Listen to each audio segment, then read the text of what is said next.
Το σώμα μου. nannyvids.com.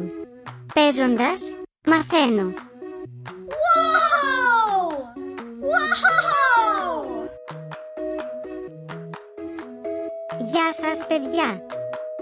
Είμαστε η Άννα Μαρία και ο Αλέξανδρος και θα μάθουμε για το ανθρώπινο σώμα. Ας ξεκινήσουμε λοιπόν από το κεφάλι. Μαλλιά, φρύδι, πρόσωπο, αυτί,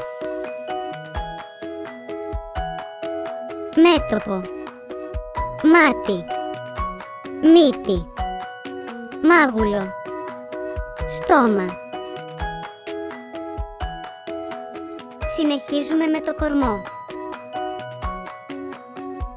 Λαιμός, ώμος, στήθος, κοιλιά, μέση, δάχτυλο, χέρι, αγκώνας. Τέλος, ας δούμε το κάτω μέρος του σώματος. Γόνατο, πόδι, φτέρνα, δάχτυλο, αστράγαλος, μυρός.